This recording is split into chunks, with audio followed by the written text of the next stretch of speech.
I am grateful to the ICHRRF organization and Adityanji and all these fellow leaders, those who organized this August program, because before this program, I have never seen where any of our organizations, those we are working for our people or human rights, putting together, it's all the world genocide that we are going to forget. And this is a great thing that they are doing. So I salute, I pranam, I regards all of you how you are doing this great thing, and I am very grateful to hear that you are continuing this. So my thanks to all of you first. First I want to play not little, around 15 minutes video, so you can learn about what is Bangladesh and what's going on. You have 20 minutes only. Yeah. Then I will talk about Bangladesh Genocide 1971. As many of you know that I have been working with our many friends, and ICHRRF is one of them, to get recognized Bangladesh Genocide 1971 from US Congress. And last year, I'll talk later how we are working and how it's going on. So first, please look what's going on in Bangladesh and how, where is Bangladesh and what's going on there. Thank you for your passion. Thank you.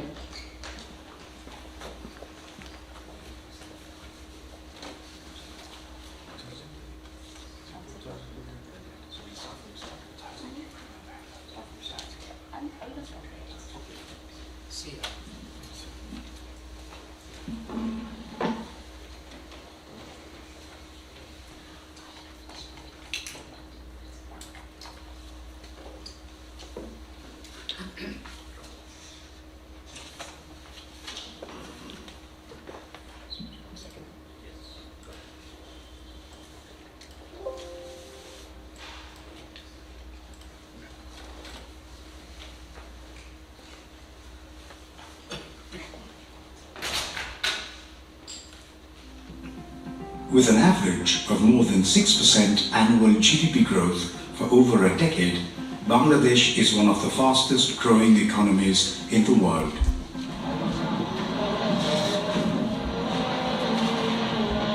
Its various social indicators are better than its neighbors in the Indian subcontinent.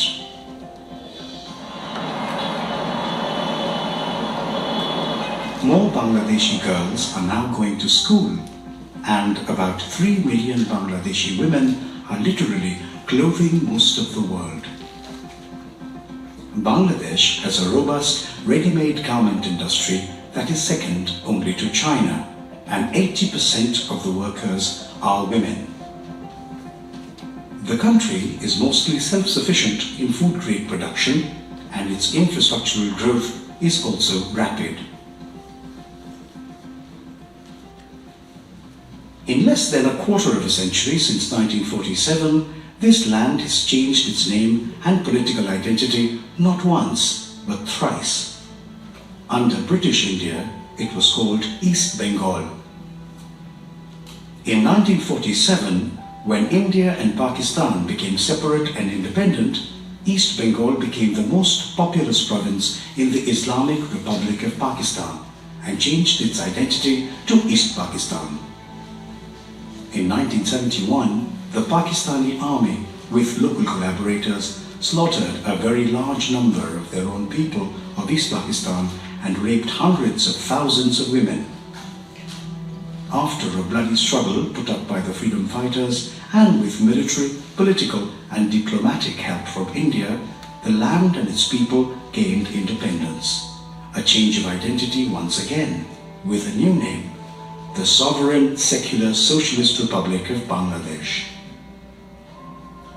But one of the core character traits of this Muslim-majority land didn't really change over the last 7 decades. Its treatment of religious and ethnic minorities.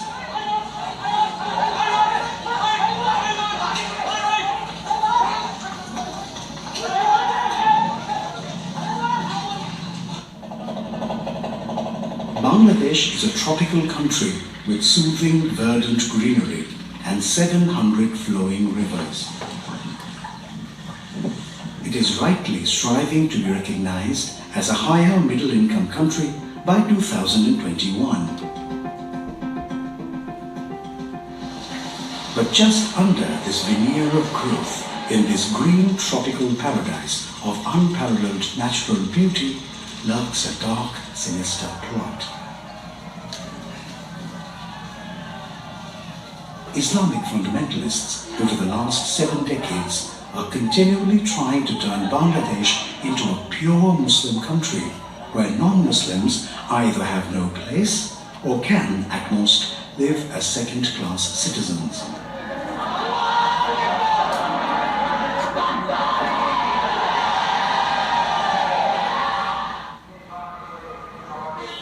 They want to purge Bangladesh of all signs and vestiges of non-Muslim identities.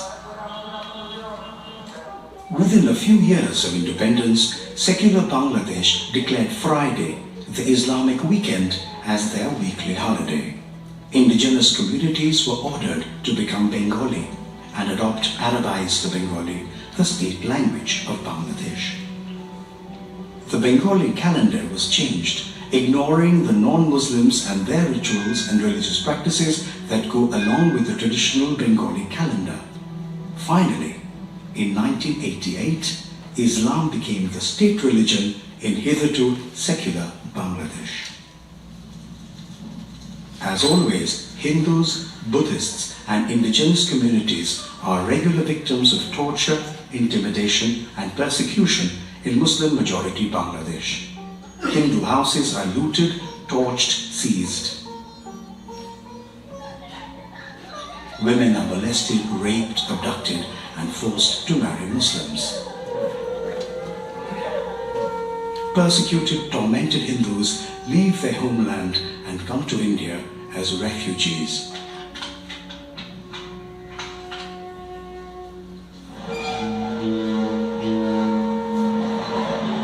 In this land that is now called Bangladesh, the first major incident of genocide took place on October the 10th, 1946. India was getting ready to be liberated from British colonial rule, and the Muslim League was demanding a separate homeland for Muslims. In the Noakhali district of East Bengal, Hindus were celebrating Lakshmi Puja, evoking the goddess of wealth for the prosperity and well-being of their families. Under the leadership of Ghulam Sarawar, a Muslim League leader, thousands of Muslim men attacked Hindu homes and killed between 5,000 and 10,000 men and women, not even sparing the old, infirm and children. Thousands of women were raped and forced to convert to Islam.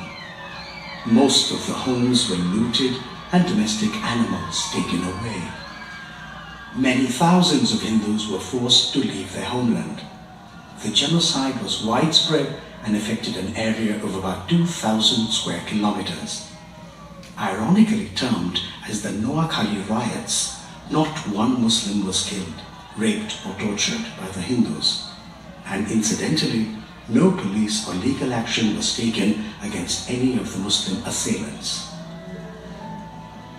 Hindu extermination began in Bangladesh in 1946 with the Noakhali genocide and continues till date. The Noakhali killings marked the beginning of mass murders and mass exodus of Hindus from this land when it was East Bengal in United India. Since then, there have been numerous incidents of pogroms perpetrated by the Islamists, which left Hindus destroyed, devastated, and rootless. The 1950 Dhaka killings and the 1964 East Pakistan massacre saw Hindu and other religious minorities slaughtered and persecuted in their homeland.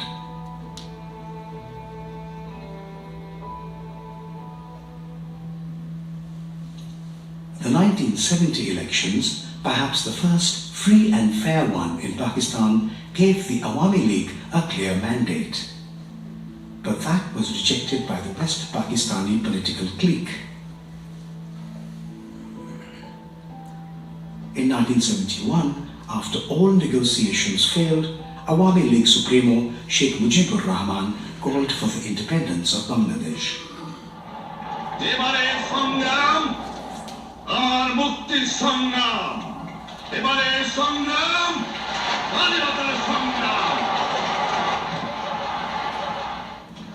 At the stroke of midnight, 25th of March 1971, the Pakistani army launched Operation Searchlight, starting with an attack on students and teachers of Dhaka University, killing them in large numbers. This marked the beginning of the War of Independence for Bangladesh. But even in the 9 months of this War of Independence, Hindus were the declared primary target. Although the Liberation War took a heavy toll on human life, a disproportionate number of Hindus were killed and women raped in 1971.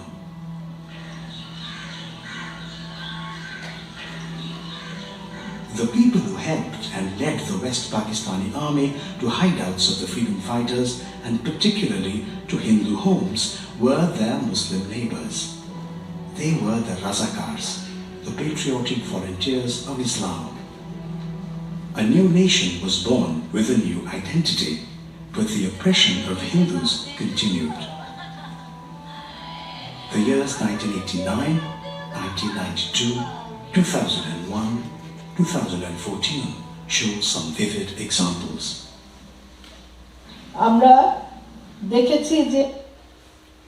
How to kill all mosquitoes in the area in 90 seconds. This simple but brilliant trick you can do tonight to eliminate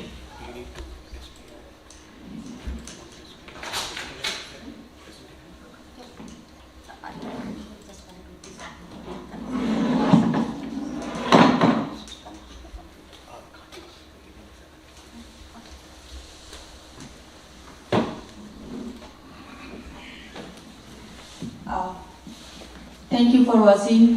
It takes a time, but still we are working to get a documentary specifically on Bangladesh Genocide 1971. We are working that, but I have been working with many organizations in USA. Mostly, I told you the ICHRRF Chakraborty we are working with together, this organization, organized this program. They are helping and many other organizations, Kohona and Hindu American Foundation, Bangladesh Hindu Buddhist Christian Unity Council, and more than 70 the national and international organizations. They are working with us to get Bangladesh Genocide 1971 recognition. I want to show what's happening, a little thing on that.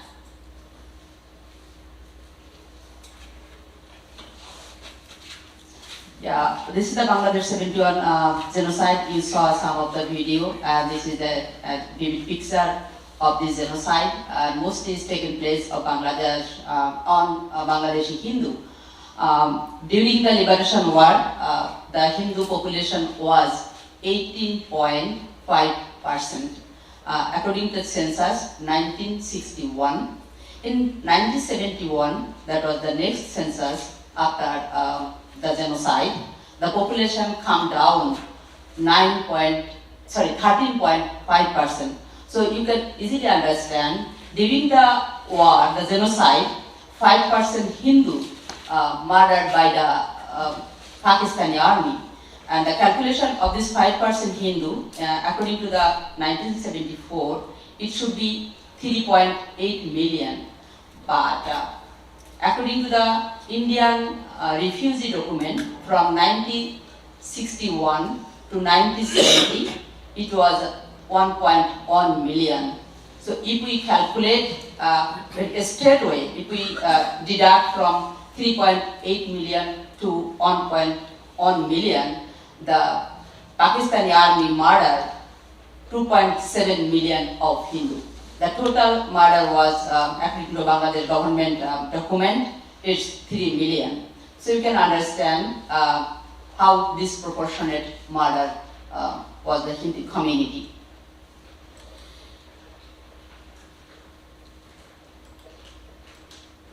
The total murder was 3 million and the rape was 400,000 and 10 million people were displaced to India as a refugee. And this is a telegram of the then American ambassador in Dhaka. He sent many telegrams and it called the blood telegram. The blood telegram is wrote very straight away, the Arthur Blood, his name. Our government has failed to denounce the suppression of democracy. Our government has failed to denounce atrocities. Our government has evidence what many will consider moral bankruptcy. And you see it in the paper, the Anthony Mascarenhas, he wrote the Genocide on the newspaper, and it's a right way told genocide, but still now is 53 years, we did not get any recognition from US Congress or United Nations or anywhere. So as a survivor, I tell that we failed to get this. Not as a survivor or our community tried or get it done or my country, Anyway, we did not get it. And I want to say two most genocidal things. One is Suknagar genocide, another one is Operation Khorsa. What is Suknagar genocide? On the way to, the people were gathered together, they tried to go to India, and Suknagar is a growth place. There was more than 20,000 people, and the Rajagar, they informed the army, Pakistani army, and the army came and they surrounded all these people and murdered. But now people telling, it's not 20,000, it's say 10 to 12,000 people murdered in a single place on 20th May. And next one was how it is a Hindu genocide. People used to tell that there is a very strong evidence. On Soedpur, at present the Nilkamari district, the Rangpur district, there was all the Marwari community. The Marwari community and the business community in the Indian subcontinent. They used to live there and they control the business. And during the Liberation War, in the June 13, they called the local, the Rajakar, the Islamist group, the Bangladeshi people. Okay, we are organizing, we are bringing a train from Kolkata, or we are trying to send all of you to India safely. So they believe on this Rajakar, the leader, the political leader, and they come in a railway station and get into the train. And they took the 20 and a beautiful girl in a separate way and sent it to the Pakistan, army cantonment. And after, going 2 minutes, they just start murdering the Bihari community, murder all this Marwari. There are more than 450. They were not Bengali, but what is their problem? They were Hindu. That's why they murdered. And then the report of International Jurist Commission, they talk about the Bangladesh genocide going on, but nothing happened. And at that time, the Uthan, Secretary General of United Nations, he also called about the genocide and made his concern, but nobody recognized it. And in the newspaper, the New York Times published on July 4th, Hindu are the targeted army terror in the East Pakistan. They mostly targeted Hindu and murdered us, murdered our people. And this report, this is the White House report, you see that. And what's happening after that? Some organization recognized it, this organization recognized the Bangladesh genocide, and Lemkin Institute and other organization, the genocide was, they recognized the Bangladesh genocide 1971. and some congressperson, Judy Chu, Tulsi Gabbard, they also recognized officially the Bangladesh genocide. And last year, in 117 Congress, the State Shabot and Representative State Shabot, Representative Kantha, they introduced jointly in the US Congress this 1430 resolution, and we did not get it done. This year we are working to reintroduce this resolution. This is the copy of the resolution, and then the reaction from our different congressperson, and but we demand our urge to reintroduce the resolution 1430 in 118 Congress, the Bangladesh Genocide 1971. At the same time, we urge the United Nations to recognize the Bangladesh Genocide. This is the sum of the paper clipping, and this is the list of the war criminal. Those are alive still. Many of them are still alive. This is the 200 war criminal list. So if we work together, we'll get past this Bangladesh Genocide 1971. As a survivor, it's my earnest request to all of you, please be with us, work together, and get recognition Bangladesh 1971 genocide. So it will be a great humanitarian war, and we will achieve our rights. Thank you so much for hearing me. Thank you so much.